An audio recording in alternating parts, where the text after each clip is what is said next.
Assalomu alaykum, muhtaram yurtdoshlar. Yaratganga shukrlarimiz bo'lsin. Internet tarmoqlari orqali siz azizlar bilan bugun suhbat qurishga fursat bo'ldi. Shu fursatdan foydalanib, ruxsatlaring bilan izhor qilib o'tsak. Avvalo bizlarga so'z erkinligini bergan. Bundan murod o'zimiz tug'ilib o'sgan, bizlarni ardoqlab kelayotgan ona yurtimiz va ulug' xalqimizning ravnoqi yo'lida qalbimizda biron bir kichkina bo'lsa ham bir fikr bo'lsa, shuni bir xalqimizga bayon qilsak, bu ishimiz bizlarga Alloh tomonidan berilgan burch ekan. Biz bildirgan fikr shu yo'lda el yurt ravnoqi uchun beminnat xizmat qilayotgan oliy himmat insonlarga oz bo'lsa-da bir naf keltirsa, bu bizlar uchun sharaf ekan. Bizlarga bunday imkoniyatni bergan muhtaram yurtboshimiz hurmatli Shavkat Miromonovichga hamda u kishi boshchilik qilayotgan bizlarni har bir kunimiz yaxshilik va yangiliklarga boy o'tishini o'ylab, tinchligimiz va xotirjamligimizni ta'minlab turgan davlatimizga, shu bilan birga bizlarni ko'rib, eshitib, bundan xulosa chiqarib, o'z xulosalarini yaqinlariga, yor birodarlariga, tanish bilishlarga hamda mahalla guruh bo'doshlariga targ'ib qilib, hamda kerak bo'lsa uncha-muncha tushunmaganlarga erinmasdan tushuntirib kelayotgan barcha aziz insonlarga butun xalqimiz nomidan chin dildan chuqur minnatdorchilik izhor qilamiz. Bugungi suhbatni qilishdan maqsad bu yerda o'zimizni ko'rsatib, kimgadir aql bo'lish yoki boshqa narsa emas. Bilamizki, xalqimiz aqlli, kerak bo'lsa oramizda aqli dono, ziyoli insonlar juda ham ko'p. Biz ham mana shu suhbatlarni tashkillashtirishda ana shunday o'zimiz bilgan insonlar bilan ham fikr bo'lib, ularni fikrlarini eshitib, o'zimiz bundan xulosa qilib, to'g'ri deb bilganlarimizni siz azizlarga bayon qilib boryapmiz. Muhtaram yurtdoshlar, biz bayon qilayotgan bu fikrni bir eshitib ko'ringlar va bundan o'zlaring bir xulosa qilib ko'ringlar. Agar ma'qul deb bilsalaring, bitta like tugmachasini bosib qo'ysalaring, yanada bu suhbatimiz kengayadi. Maqsadimiz barchamiz uchun birdek aziz va muqaddas bo'lgan ona yurtimizni so'lim sayrgohga, yana ham oddiyroq qilib aytganda, go'zal maskanga aylantiramiz.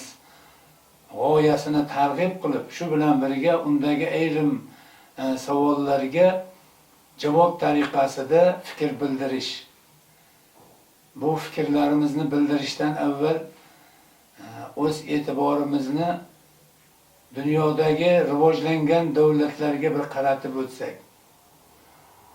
Ular bugungi kunda ko'proq e'tiborlarini o'sha o'z yurtlarida ilm fanga hamda o'z yurtlarida xalqaro turizmni rivojlantirishga.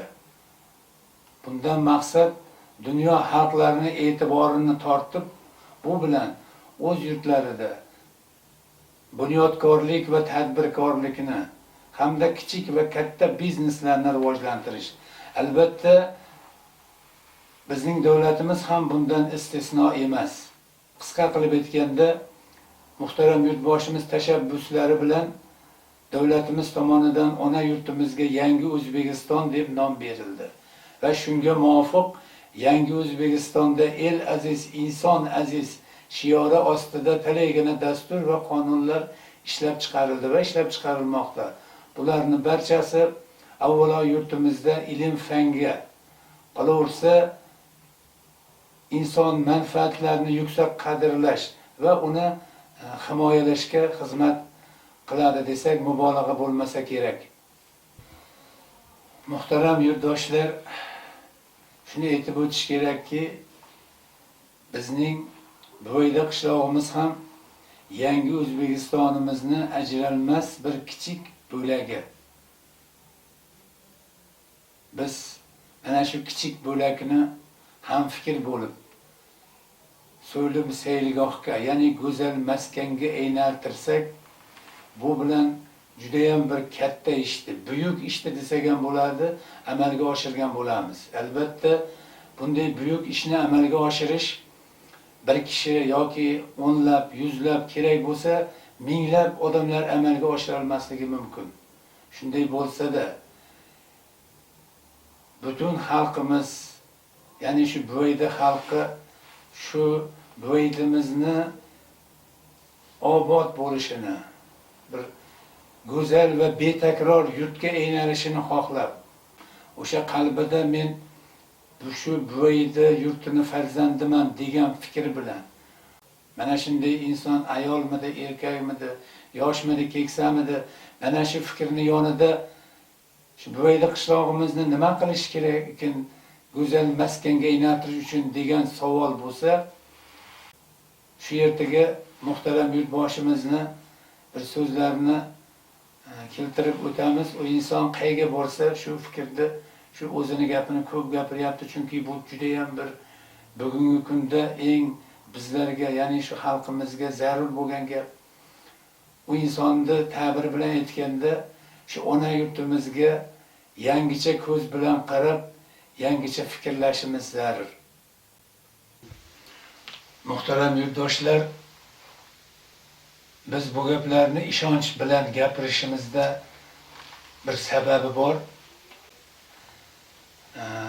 Sababi shuki, bundan 25 yil, 30 yil oldin shu bizda ham bir savol bo'lgandiki, shu Buvayda qishlog'imizni go'zal maskanga aylantirish uchun nima qilish kerak ekan degan savol o'sha paytda bizda tug'ilgan. Shunda biz bir daftar yurgizib, kim yaxshi gap, yaxshi fikr aytsa, shu nima qilish kerak degan savolga bir qancha bo'lsa ham, ikki og'izmi qancha bo'lsa ham o'zini fikrini aytsa, biz o'sha narsani yozib, kerak bo'lsa o'rganib borganmiz. Shunda o'sha paytda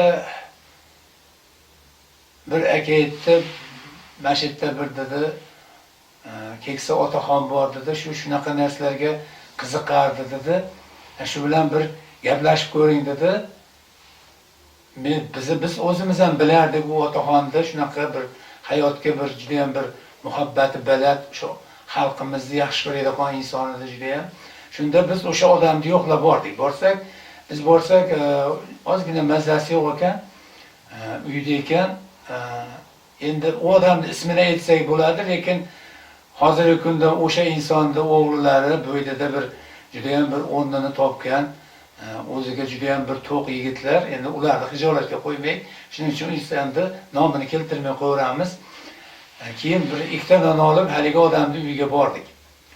Borib, endi u bilan oldindan o'zi gaplashib yurgandik. Endi bu bizga aytgan odam buni bilmaydi, bizga o'sha odamni tavsiya qildi. O'shaning tavsiyasi bilan biz bordik.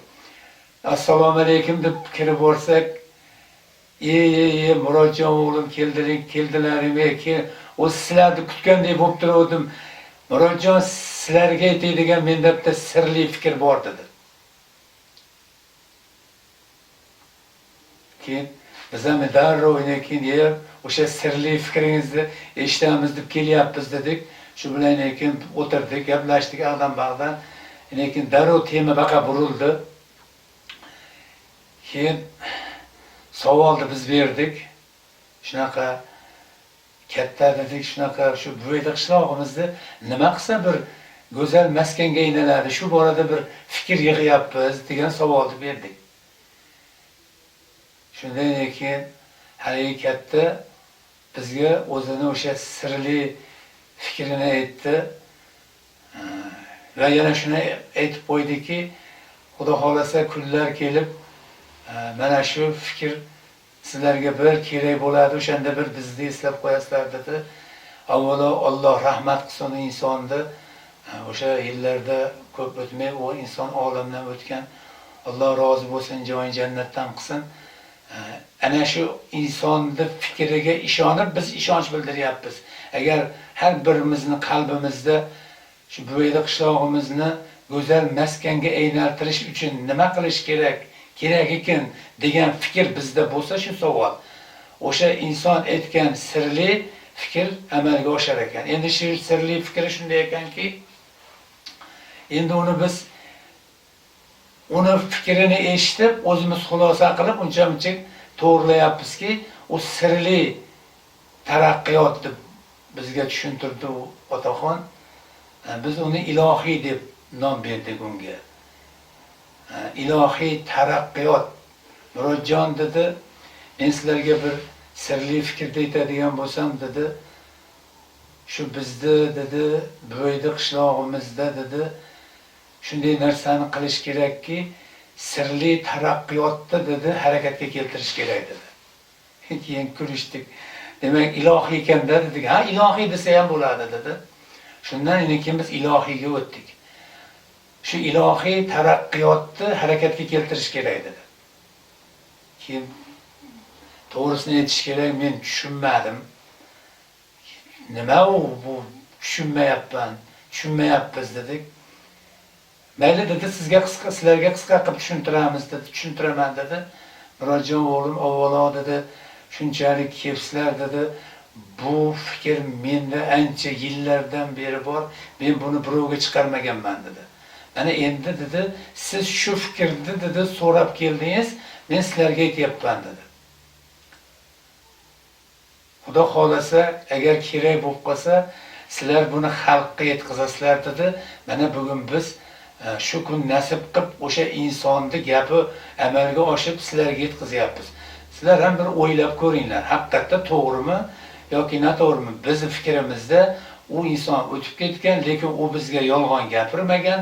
Biz shu insonning fikrini to'g'ri deb, shuning uchun ishonch bilan aytyapmizki, avvalo Xudo.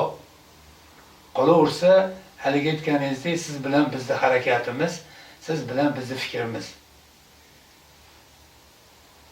Shunda Murodjon, sizlarga yana ham soddaroq qilib aytadigan bo'lsam dedi, qachonki dedi, bizni bo'yda xalqimiz, butun xalqimiz, yoshu, keksami u, ayolmi, erkakmi, kim bo'lsa ham shu bo'ydilikman degan inson dedi, shu bo'yda qishlog'imizni go'zal maskanga aylantirish uchun nima qilish kerak ekan degan savolga hamma ega bo'lsa dedi, ana o'shanda o'sha ilohiy taraqqiyot dedi, harakatga tushadi dedi. Yana tushunmadik biz. Baribir tushunib bo'lmayapti. Chunki u bizga juda ham bir nima deydi, kuchli fikr deymizmi yo og'ir fikr deymizmi? Yana savol berdik o'sha otaxonga, otaxon to'g'risini aytsak, tushunmayapmiz baribir dedik. Bo'lmasa dedi, rosa o'zbekcha qilib aytaman Murodjon sizlarga dedi. Mana maktablarda o'qitgan dedi. U odam ham juda ham bir aqli dono, ziyoli inson edi o'zi. Atomda dedi. Atomda nafaqat bombada dedi. Hattoki biz hozir bugungi kunda butun dunyoda bundan hatto elektr energiyalar chiqarishda foydalanyapti, to'g'rimi dedi. Endi maktabda o'qiganmiz, to'g'ri. Shu atomda harakatga keltiradigan narsa nima dedi? Endi hammamiz ham bilamiz, o'qiganmiz, shu uran. Xo'p, shuni dedi harakatga keltirish uchun uranni to'ydirish kerak dedi. Ana o'sha uran dedi, o'sha atomda dedi harakatga, ya'ni reaksiyaga kiritadi dedi. Endi tasavvur qilib ko'ring dedi, Murodjon dedi, agar atom dedi biz dedi ilohiy taraqqiyotni tasavvur qilsak dedi, endi uran dedi shu xalqimizni tasavvur qilamiz dedi. Endi o'sha uranni to'ydirish degani bu xalqimizni fikrga boyitish kerak dedi. Endi deb bu keksa odamga tushunmadik, durgani bo'lmadi. Biz o'zimizni tushungandek qilib ko'rsatdik, lekin uni fikrini biz oldik. Shu bilan keyin u bilan juda uzoq suhbat qurmadik. Boshqa gaplardan yana boshqa suhbatlar qildik-da, shu odamni uyidan biz chiqib keldik va o'sha insondan eshitgan fikrni haligi daftarga yozib qo'ydik. Va shuni ko'p marta o'yladik. Keyin aqlimiz yetdiki, bu juda ham buyuk fikr ekan. U inson bekorga uzoq yillar o'zini qalbida o'sha fikrni o'zi sir tutib, chunki o'sha fikrda qachon sizni o'sha bir fikr amalga oshadi, qachonki o'sha bizda bir yaxshi bir fikr bo'lsa, shuni haqiqiy xaridoriga etsak, o'sha fikr albatta amalga oshar ekan. Biz ham o'sha insonni fikriga ishonib, mana shu fikrni sizlarga mana bayon qildik. Agar mana shu targ'ibotni, ya'ni mana shu suhbatni qanchalik xalqimizga targ'ib qilsak, shu xalqimizdan chiqqan fikrlarga boyisa, albatta o'sha keksa otaxonni fikri amalga oshadi va o'sha ilohiy taraqqiyot harakatga tushar ekan. Bu degani Buvayda qishlog'imiz kundan kunga o'zidan o'zi yana ham go'zal bo'lib borar ekan. Murodjon, lekin ilohiy taraqqiyotda ishga tushiradigan narsa bu xalqimizning orzusi dedi. Qanchalik shu Buvayda chiroyli bo'lishini xohlasa xalqimiz, xuddi o'sha narsa amalga oshadi. O'sha ilohiy taraqqiyot o'z ishini boshlaydi va Buvayda qishlog'imiz o'zidan o'zi rivojlanadi, o'zidan o'zi go'zal bo'lib boradi deganda bitta savol bizda qolib ketdi. Biz savolni berdik. Uni qanday qilib biz bir xalqimizni qanday qilib qaysi fikrlar bilan boyitishimiz kerak deganimizda, lekin Murodjon, to'g'risini aytaman sizlarga, bunga meni aqlim yetmaydi dedi. Lekin eng muhimi o'sha fikrni berdi. Mag'zini berdi, mana shuni biz mana yetkazyapmiz. Endi buni o'zlaring eshitib, mana ko'rdilaring. Muhimi bizni fikrimizcha mana shu suhbatni butun xalqimizga targ'ib qilish kerak. Agar biz bitta odamga targ'ib qilsak, bu ishontirib aytishimiz mumkinki, bizlarga bitta Yaratganning marhamati bo'lar ekan. Agar 1000 ta odamga targ'ib qilsak, Yaratganning bizlarga 1000 ta marhamati bo'lar ekan. Yaratgan hammamizdan ham marhamatini darig' tutmasin. Chunki bunday deyishimizga yana bitta misol keltirib ketamiz. Buni ham xalqimizdan eshitganmiz. Avvalo buni aytishdan oldin avvalo yurtimizda din qo'mita arboblaridan, qorakalarimizdan uzr so'ragan holatda gapiramiz buni. Yaratganning shunday so'zlari bor ekan. Ey odamlar, ya'ni bizlarni nazarda tutib aytgan so'zlar ekan. Sizlarga o'zim yaratgan borliqni sizlarni poyingizga qo'ydim. Va bu borliqqa egalik qilish huquqini sizlarni o'z ixtiyorlaringga berdim. Va bu borliqdagi eng ulug' ne'matlarini sizlarga halolidan rizq etdim. Shu bilan birga bu borliqni qadrlash, asrab-avaylash va uni gullab yashnatishni sizlarga ham qarz, ham farz qildim. Va bu narsalarni chuqur anglab, uni tushunish uchun sizlarga yana bir ilohiy ne'mat, aql va fikr berdim degan joyi bor ekan Yaratganda. Demak, bundan chiqib aytish mumkinki, biz mana shu Buvayda qishlog'imizni qanchalik gullatib yashnatsak, bu ham bitta Yaratganning roziligi va bizlarga rahmat ekan.